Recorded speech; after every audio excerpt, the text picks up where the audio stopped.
পহেলা বৈশাখের সকালে কালবৈশাখী ঝড়ের পূর্বাভাস দিয়েছে আবহাওয়া অধিদপ্তর।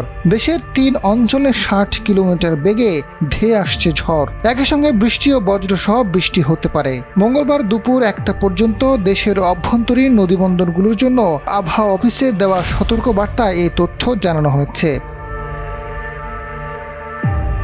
সতর্কবার্তায় বলা হয়েছে, ময়মনসিংহ, কুমিল্লা, সিলেট অঞ্চলের উপর দিয়ে পশ্চিম উত্তর পশ্চিম দিক থেকে ঘন্টায় ৪৫ থেকে ৬০ কিলোমিটার বেগে বৃষ্টি অথবা বজ্রসহ অস্থায়ীভাবে দমকা ও ঝড়ো হাওয়া বয়ে যেতে পারে।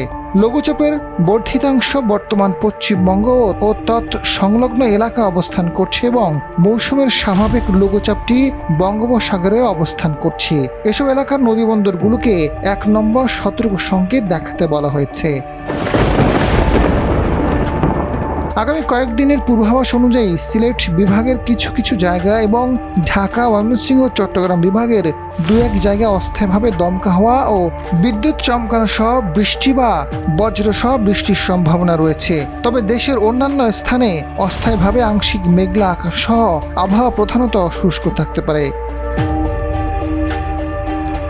এদিকে আবহাওয়া অফিসের অপর এক বিজ্ঞপ্তিতে বলা হয়েছে, সন্ধ্যা পর্যন্ত সিলেট, ঢাকা, ময়মনসিংহ ও চট্টগ্রাম বিভাগে অস্থায়ীভাবে দমকা হওয়া, বিদ্যুৎ চমকানো সহ বৃষ্টি অথবা বজ্রসহ বৃষ্টির পূর্বাভাস রয়েছে। আগামী কয়েকদিন দেশের বিভিন্ন স্থানে বজ্রসহ বৃষ্টির প্রবণতা অব্যাহত থাকতে পারে। আজাদ ফারুক, সময়ের আলো।